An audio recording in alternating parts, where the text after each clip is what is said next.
No way. Oh, I know who it is. Oh, wow.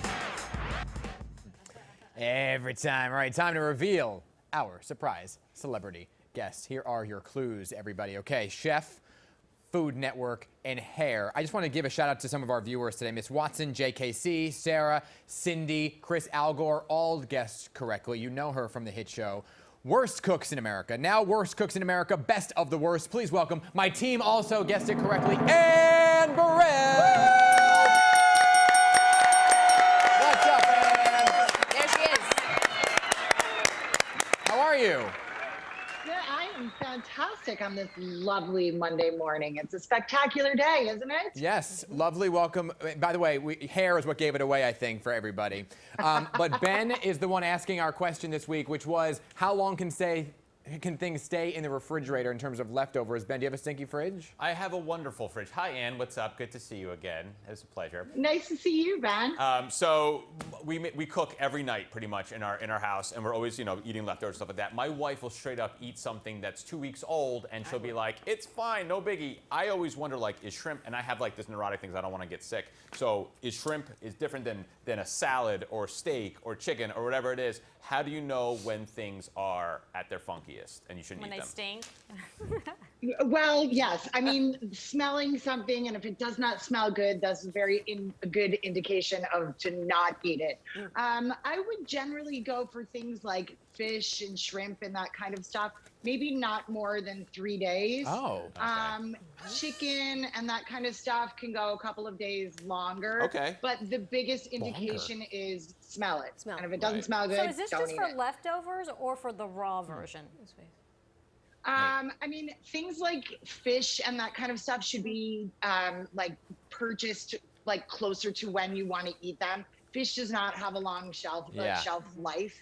But things like chicken and steak and that kind of stuff can go a few days longer. Let me ask you a question then, because Ben asks a good question about like leftovers. But when you look at things like shrimp, spinach or lettuce, right? And it has like an expiration date, and it'll say like used by May 16th. And you open it, you're like, it smells fine. It's great. How long past that? Is that a suggestion? Yeah. I think a lot of expiration dates on things are suggestions. And I think that mostly goes for, grocery stores and when they can sell them by versus when you can use them by. Things like lettuces and spinach and that kind of stuff. Sometimes when they go and they're getting towards the end of their expiration date though, like spinach, like on the top of the bag might look nice. And then the more you dig your hand in there, you pull it out and you got some slime factors in there. So, if it gets to that point, don't ditch the whole thing. Just pick through it and pick out the nice leaves. Yeah, that's what I do. Maybe give it like a little rinse, a wash, and a salad spin, and you should be fine. You love a salad spinner. Everybody says the salad spinner is useless. It just takes up too much space. It is very large, Marisol. I saw you had a question though, Mari. Well, But you know what? They have little salad spinners that are like half-size ones that they call them herb spinners or something like that. Who uses that many herbs to really need a salad spinner for? But traditionally I've had a very small New York City apartment, so I had like the baby salad spinner, and I have to say I love that thing. Just put it in a sock and wind it around your face a couple times. Well, I was going to ask, and first of all, you look fantastic. Going back to the chicken, so I roasted a chicken on Sunday. I wrapped it. I put it in the back of the refrigerator. And then I wanted to make a broth. And I got into a big fight with my partner. He was like, "It's Friday. What are you doing? You can't boil that." Oh, no. That is totally fine. Fine. Especially if you're going to cook it again and just make a chicken stock with it. So another suggestion though, if you're worried about that kind of thing, and say if you only have like one little chicken carcass and you're like, oh, is this going to be enough to make broth with? So wrap them in saran wrap and throw them in the freezer. And then when you have 3 or 4 of them, make a bigger pot of stock and then freeze that. Got it. Hey, I have a quick question for you. So I will thaw out meat in the refrigerator and then order something to eat. Yes. And then I'm going like 2 or 3 days later, I'm like, oh, there's that chicken that I thawed out. Can I put it back in the freezer? No, don't put it back in the freezer. I would say if you get to that point, maybe just like cook it. and then have like the cooked chicken in your fridge. That will give it a little bit more shelf life. Okay. OG. You know, like if it's a chicken breast or something like that, you can just cook them, and then if you need to reheat them again, reheat them gently and put them on your salad. So That's a once great you thaw, question. don't put it back. That's a great question. Yes, once meat is thawed out, you're really not supposed to freeze Okay. it again. I've done it. It's not the worst thing ever if you do that. I mean, it's not going to spoil the meat. What it does is change the consistency, the texture of the meat. Okay. So, it's you know, like it might not be Delicious. that big of a whip, but you're really not supposed to do that. Yeah. OG. And what about frozen fruit? Because I have a lot of frozen fruit in my freezer. Oh, yeah. Can it stay as That's long as I fine. want? Well, I mean, I wouldn't say longer than maybe like a year. Oh, okay, that's fine. I'm But- good.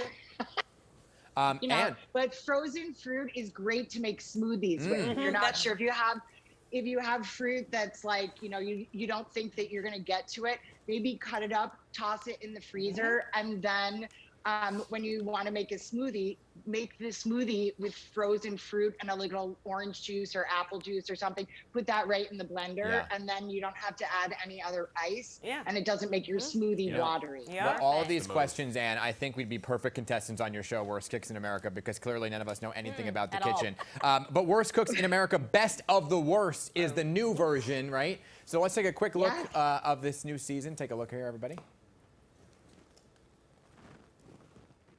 Oh, thank you. I've just been spending too much time on shallots. I haven't even done the cauliflower. Relax. All right. I'm right here with you, Joey. Mom's here. Go get another shallot and let's do it together. We want all these slices to be the same size. Drop your knife in. There you go. All right?